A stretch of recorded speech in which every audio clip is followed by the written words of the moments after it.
भीमाशंकर ज्योतिर्लिंग महाराष्ट्र में पुणे से करीब 100 किलोमीटर दूर स्थित है। यहाँ स्थित शिवलिंग काफी मोटा है, इसलिए इसे मोटेश्वर महादेव भी कहा जाता है।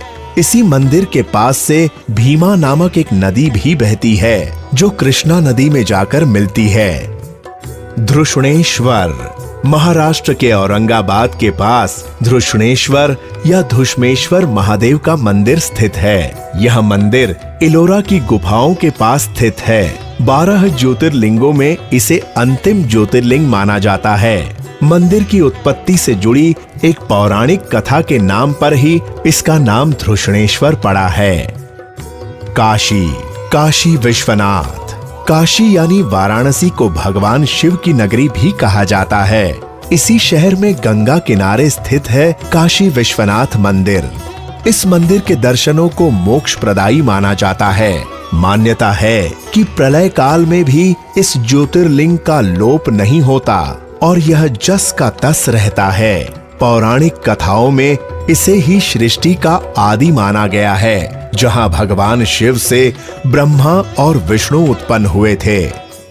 केदारनाथ। उत्तराखंड के रुद्रप्रयाग जिले में स्थित केदारनाथ मंदिर न सिर्फ 12 ज्योतिर्लिंगों में सम्मिलित है, बल्कि 4 धाम और 5 केदार में से भी एक है। यहाँ की प्रतिकूल जलवायु के कारण इसे अप्रैल से नवंबर माह में ही दर्शन के लिए खोला जाता है। महाकालेश्वर। मध्य प्रदेश के उज्जैन स्थित महाकालेश्वर मंदिर का महत्व दूसरे सभी ज्योतिर्लिंगों से अधिक है। माना जाता है कि यह ज्योतिर्लिंग स्वयंभू है और इसकी सभी शक्तियों का स्रोत वह स्वयं है, जबकि बाकी सभी ज्योतिर्लिंग मंत्र शक्ति के आधार पर स्थापित किए गए हैं।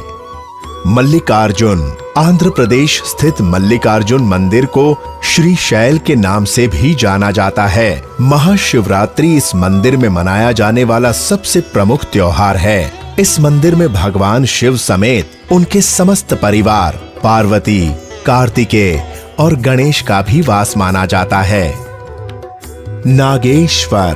नागेश्वर ज्योतिर्लिंग गुजरात में द्वारिका प्रांत में स्थित है। इस ज्योतिर्लिंग की शास्त्रों में बड़ी महिमा बताई गई है। कहा जाता है कि जो भी इस ज्योतिर्लिंग की उत्पत्ति और महात्म्य की कथा सुनेगा, वह मोक्ष को प्राप्त होगा। ओमकारेश्वर। मध्य प्रदेश में नर्मदा के तट पर शिवपुरी नामक एक टापू पर ओमकारेश्वर ज्योतिर्लिंग स्थित है। कहा जाता है कि इस टापू का आकार ओम की तरह है और स्वयं नर्मदा के कटाव से इसका यह आकार बना है। इसीलिए इस मंदिर का नाम ओमकारेश्वर पड़ा है। इसका मूल नाम मानधाता है।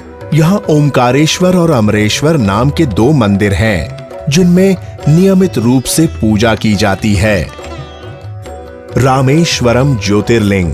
तमिलनाडु के रामनाथपुरम में स्थित रामेश्वरम ज्योतिर्लिंग की भी काशी विश्वनाथ जैसी ही मान्यता है। भगवान राम ने लंका पर आक्रमण करने से पहले यहीं पर भगवान शिव की पूजा की थी। यहीं पर रामेश्वरम सेतु भी स्थित है।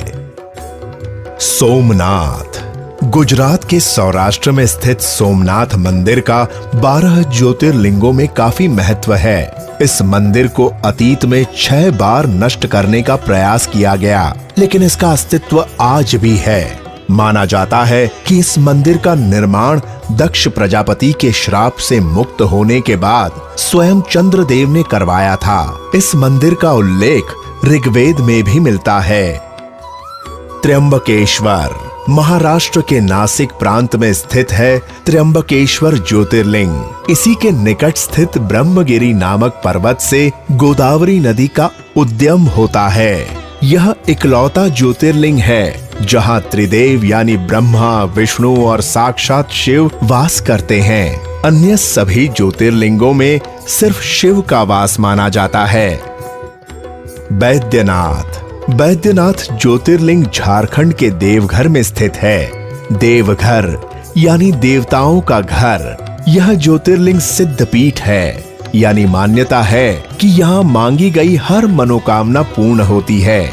यहीं पर शिव के अनन्य भक्त रावण ने उनकी आराधना की थी और उन्हें खुश करने के लिए अपने 9 सिरों की आहुति दी थी।